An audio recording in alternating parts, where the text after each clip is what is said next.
Hello and welcome to Psyched, the show where we explore psychedelics through social, economic, and political perspectives.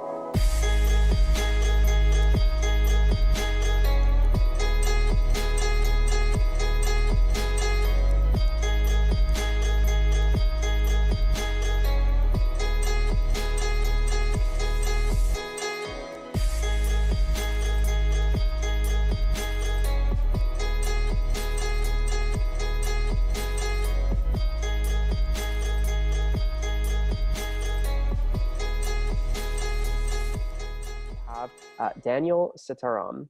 Daniel Sitaram Das Shankin is the founder of Tam Psychedelic Integration, which supports individuals who are exploring their consciousness for spiritual growth and transformational healing. A yoga and meditation teacher for over 20 years, Daniel has dedicated his life to the cultivation of clarity, resilience, and heart. He uses tools from a wide variety of traditions to help his clients to develop powerful personal practices for psychedelic preparation and integration. Thanks so much for joining us, Daniel. We appreciate you and welcome to Psyched. Thanks for having me. Genesee and Jason, it's a hard act to follow, but I'll do my best. Let me share my screen. Thank you all for coming. I'm going to be talking about Ayurvedic preparation for psychedelic integration. I'm assuming my screen is visible. Right? Yep, you're good. Very good. So I lead integration circles. I do integration coaching. I've been a yoga and meditation teacher since 2001, and I've been using psychedelics since 1992. I've been sort of exploring in various ways for spiritual growth and healing and other forms of, I guess, entertainment and edification. Mount Tam Psychedelic Integration was founded a couple of years ago out of a need that I saw. You know, my clients were coming to me for this sort of work anyway, for personal coaching around preparation and integration. We also do meditation intensive classes. We host an online summit in September called the Psilocybin Summit. Of course, our main offering are community donation-based integration circles, and I host a podcast called Instrumental Breakthroughs, where I interview musicians about how psychedelics have inspired their creativity. So that's what we do. Our offices are in Marin County, California, and Berkshire County, Massachusetts. Cool. So this is a talk for practitioners, for people who are using psychedelics. That doesn't mean that I'm promoting or condoning the use of psychedelics. What I'm doing is promoting and condoning the use of Ayurveda meditation and yoga for people who already use psychedelics, right? So a slight distinction. It's also really one of the nice things to note is that everything we're going to cover is useful for your life, whether or not you are using psychedelics or not, or plant medicine, that this is for life. And the question emerges time and time again, how do I stabilize my mind and my body ahead of time?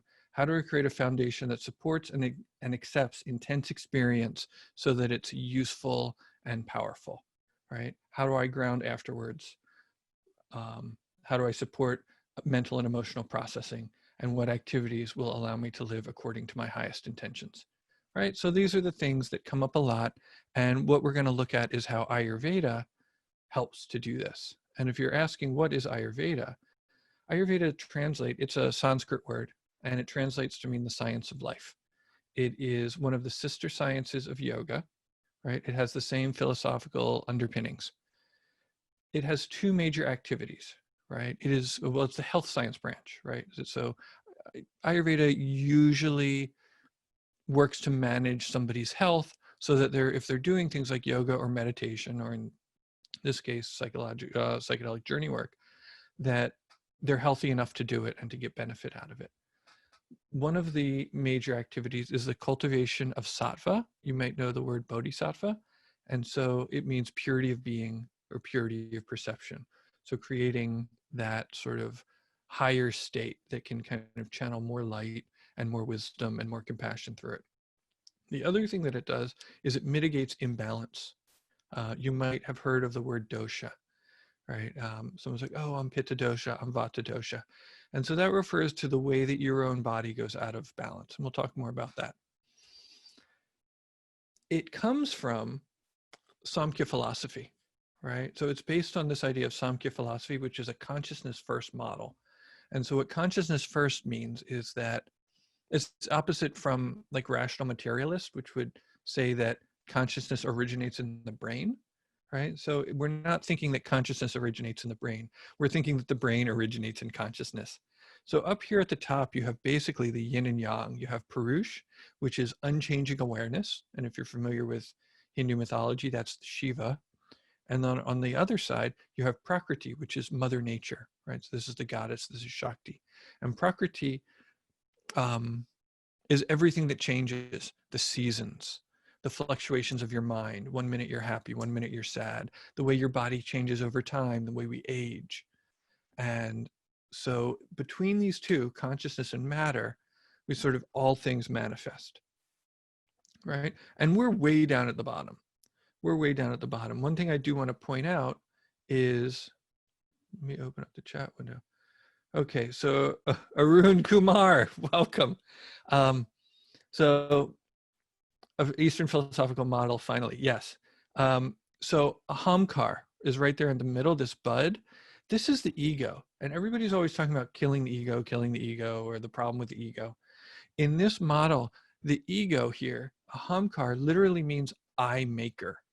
So it's the part of consciousness that makes it individuates and it makes everything about itself, right? So it's one thing to have your senses work and be like, oh, okay, that's this kind of brown thing that has 4 appendages and, you know, these kind of white sharp things. And then there's another part of your mind is like, oh, that's a dog, right? That can classify and codify.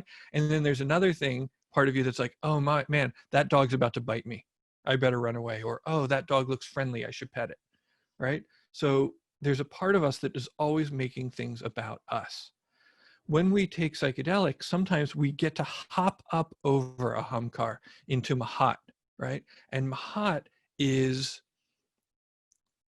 like cosmic consciousness, like, and wisdom.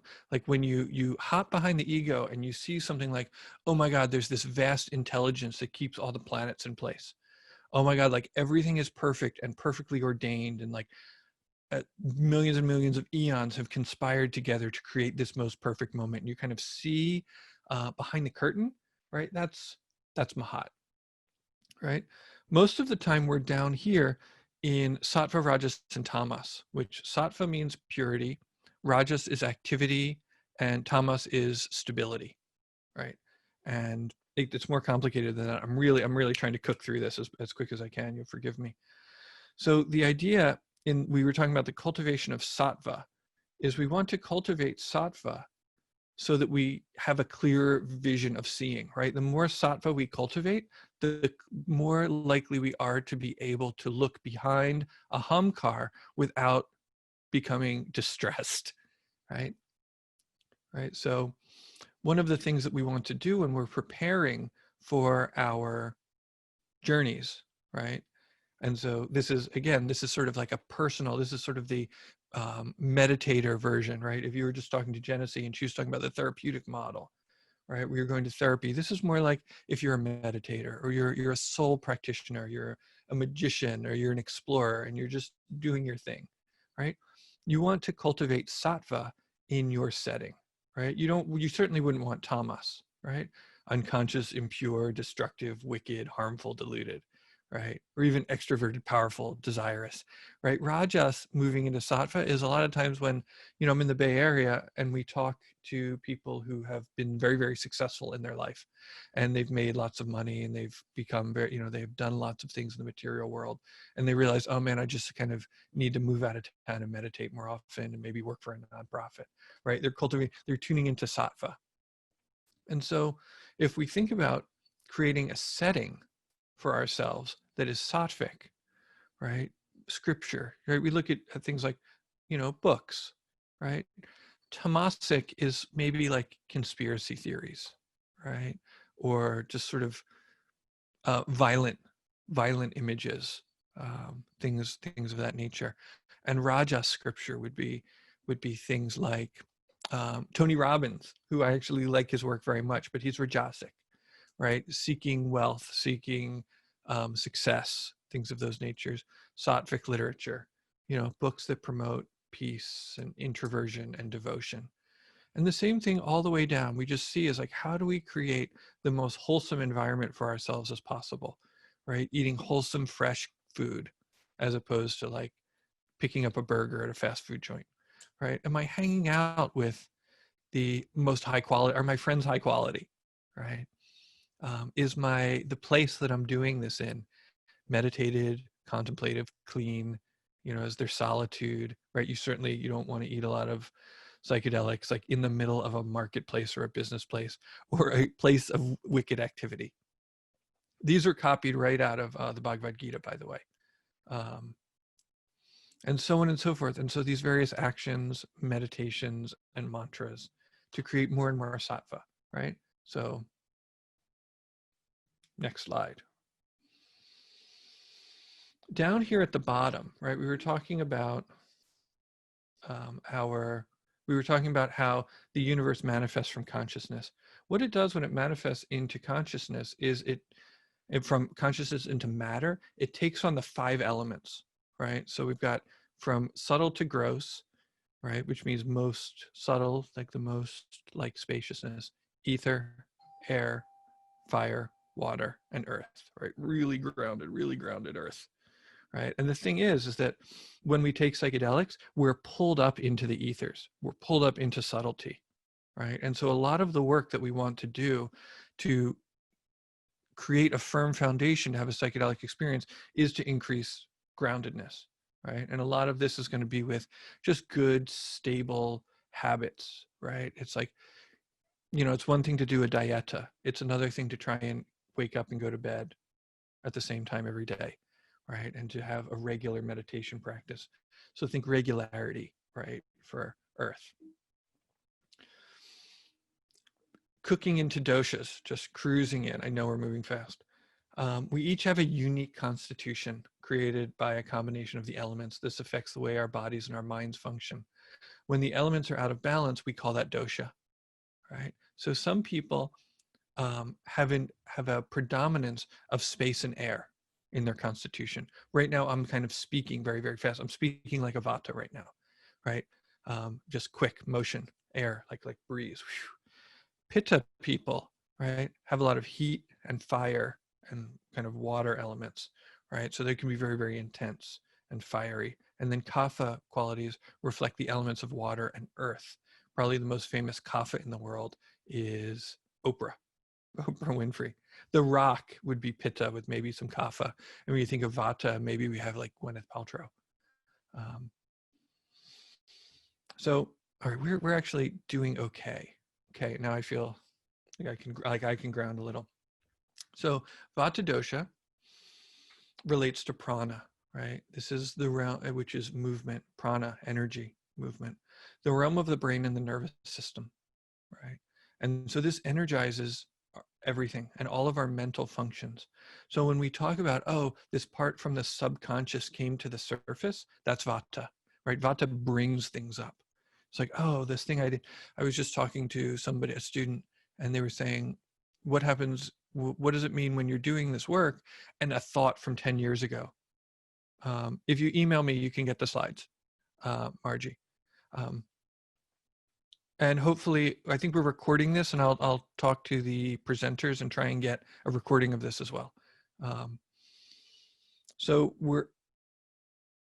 So that they said, what does it mean when something from 10 years ago comes up, right? That's Vata. That's the prana is moving things to the surface.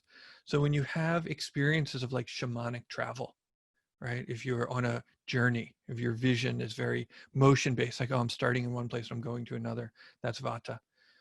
Tracking the subtle movement of the soma, right? So sometimes we're in meditation and we feel energy moving through our bodies. We feel our chakras light up and we're feeling, oh man, there's something tight here, but then it spirals up, right? Those sorts of experiences, that's Vata. People with predominant Vata are mentally agile, flexible. They can be scattered, superficial, or heady. There's can be a spiritual bypassing can be a thing. They're sensitive to cold. You want to keep them warm and give them Ayurvedic teas, right? I recommend yogi tea for just basic beginner Ayurveda. Buy the yogi tea that seems like you need it. Hypersensitive, nervous, anxious, and fearful. So if you are prone to hypersensitivity to sound and light, nervousness, anxiety, and fear in your psychedelic journeys, that's Vata dosha. I was so afraid. I didn't know what was going to happen. I was really worried. Those are Vata issues, right? It sometimes also can be useful to have somebody to remind you, like, oh, we need to ground. Your Vata is happening. All right, cool. Pitta, tejas, that which cooks. So here we have heat, and we have heat as transformation, digestion, and assimilation, right? So this is where like the integration sort of happens, where like a thing happens and then you gain insight into it. It's like, oh my God, that's what that meant. It's like when you take a psychedelic and you're like, oh my God, I've been a jerk for 20 years, right? The light goes on, right? The fire gets lit. Oh my God, maybe I shouldn't be so much a jerk anymore, right? So deeper understanding and things like that, this. So pitta, people with high pitta are very intelligent, clear, penetrating wisdom. They can also be opinionated, willful, or critical, right? They can be intense and ambitious and judgy. So if a pitta person is judging you, I just want you to know that they're judging themselves like 10 times harder. So if you're like super into self-judgment, you lack empathy for yourself and others, like pitta. Pitta people also think they know best. If you walk into a room, like if you're watching this and you just are keeping track of everything I'm doing wrong and how you would do it better, that's pitta, right?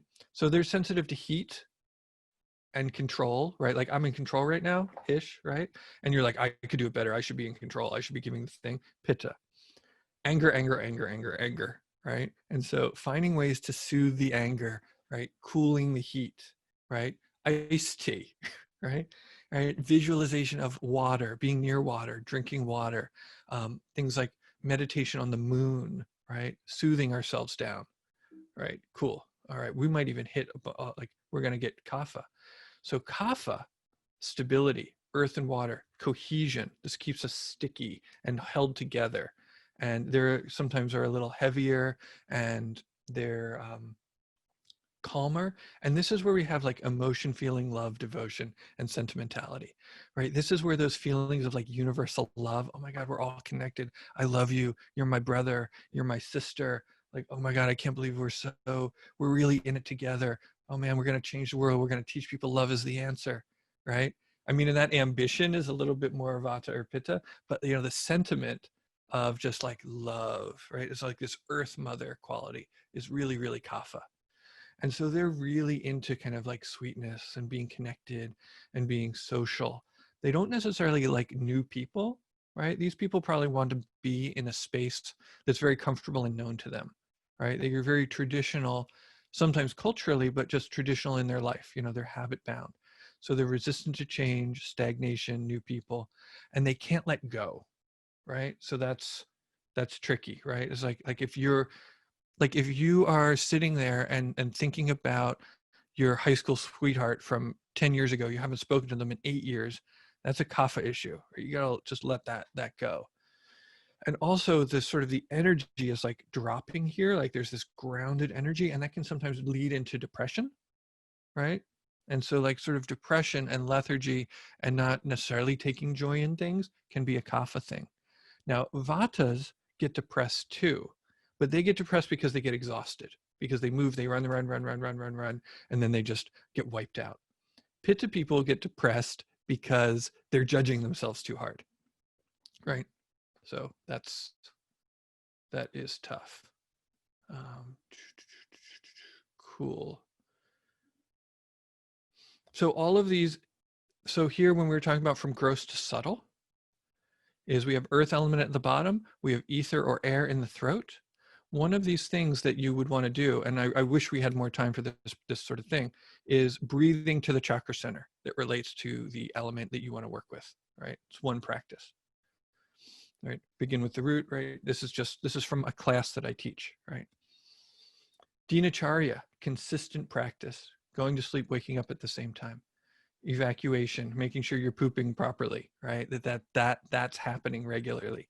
Doing breathing practices. alternate nostril breathing, oil massage if your skin is rough. These are really good nourishing spices, right? And again, I'm sorry we don't have more time for this, but just using these spices to just nurture yourself, right? I have nourishing spices in my cup right now.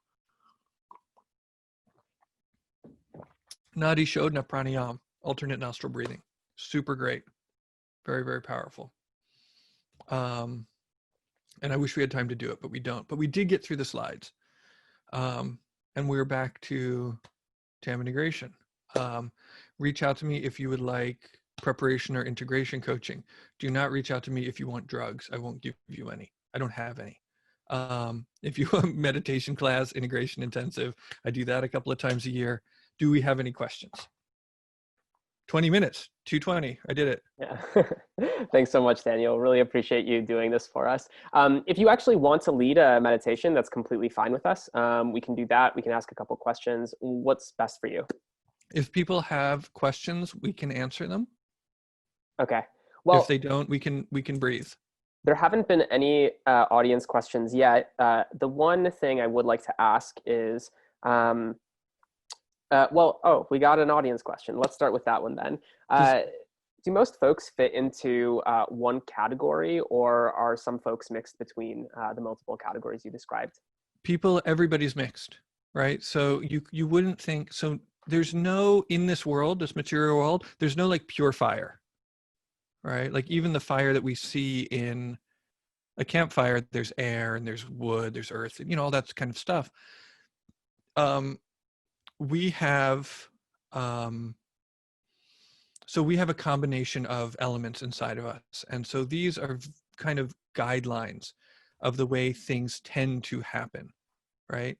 And so, but there are combinations of Vata Pitta, which are people who are, I'm sort of Vata Pitta, and I get the best of both worlds. When it's winter, when things are cold, I get more Vata. When things are hot, I get more Pitta, right? And some people are Pitta Kapha, and then some,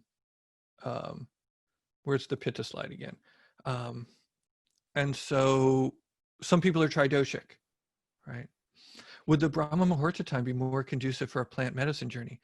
I mean, that would be very nice. I would probably start to use, so Brahma Muhurta, for those of you who don't know, is like the time before sunrise. That is when you think about a yogi waking up early to do their meditation. The Brahma Muhurta is the kind of the time before the material world, people who are into like just rushing around and doing commerce, right? You have this kind of it's considered to be a very sattvic time that is very, very good for meditation. And I would think that would be very wonderful for a short acting psychedelics. Because I mean, Brahma Muhurta, some of these psychedelics last all day. And if you were taking something that was long lasting, you're taking psilocybin or something like that, that I would definitely want to maximize my Brahma Muhurta time for preparation. You know what I mean? So doing your dinacharya, like really making sure that you are like washing yourself and anointing yourself and doing oil massage and doing your meditations. And if you have an intention, doing things like that. What about also timing with full moon, new moon? Dattatreya, you're asking good questions. Well, what I would just do, I'm going to plug my wife. So my wife, SomyaDevi.com, is a Vedic astrologer. And if you wanted to talk about like an auspicious astrological time to do your journey, the three of us could get together. It wouldn't be cheap necessarily, but we could do it. We could figure it out. And we could figure it out. But I don't think that for any one person, a full moon or a new moon would be great. Okay, I'll just type to all panelists and attendees, SomyaDevi.com. She's pretty great, if I do say so myself. And got a new perspective on the way of life that I was brought up on. Awesome, man. It's like I have so much respect and gratitude for just like being able to study this stuff. You have no idea that it basically saved my life. Like I was going very, very hard in the 90s. I was a kind of just a hippie kid, and I was doing a little bit of yoga, and I stretched my mind kind of far. I did a lot of psychedelics, and I found to be here now, and they were like, one of the old big kids were like, do the stuff in the back and you'll be okay. And so I did the stuff in the back and started doing yoga practice, became a yoga teacher. I could have been an acid casualty, and instead I'm what you see before you. Right on. So I don't want to take up too much time. I think we're at 2:25. Yes, but we do have 5 minutes left. If you want to lead a breathing exercise, that'd be awesome. Oh, okay. We'll breathe an exercise. So what I would like you to do, if you don't mind, is just sort of consider the central channel of your body. It's a little bit in front of your spine. And so there's just a channel of light and energy. A book I would recommend, you could start with Ayurveda and the Mind. You could start with David Frawley books. Is popular. It works for people. It's not too hard. There's another book called The Radiant Sutras. That stuff's on my website, and I'll answer questions too later, but let's just breathe from the crown of the head, inhaling up and exhaling down to the root. And inhaling up and exhaling down. And just consider, as you're doing this, breathing evenly up, evenly down, same count for inhale and exhale. Just please visualize at the base of your spine as earth, right? The quality of earth and heaviness and everything archetypally about earth. And then as you slowly rise the breath, move through water, move through fire, move through air, and then move up into space. And then at the crown of the head is just like pure light. It's like the sun, right? So it's like you're traveling from the earth to the sun with your breath. And then you exhale down, the sun at the crown of the head, and you're moving through space. You're moving through the atmosphere. You're feeling the quality of air. You're feeling the quality of fire in your belly. The wateriness, the oceans, the lakes, the rivers, the streams. Exhale to earth, the mountains, the valleys. And so just do this a few times. Just enjoy sort of embodying the elements. The elements will protect you in your psychedelic journeys, right? The elements want you to be healthy and happy, right? They will come to your aid. You recognize that they are in you, you are in them. So again, from bottom to the top is earth, water, fire, air, space, and then the sun, which kind of represents, the sacred. And then from the sun to the space, to the air, to the fire, to the water, and the earth. And just do that a few more times.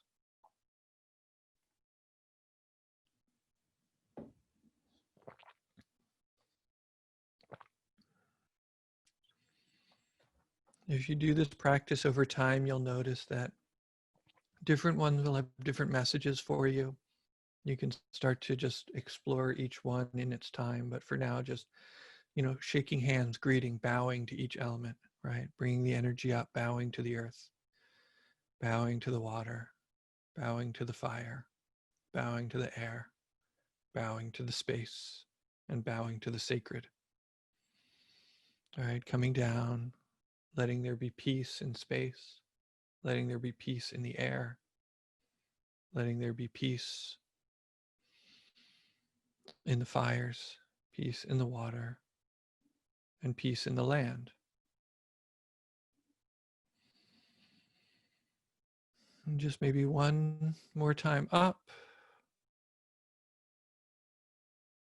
and one more time down.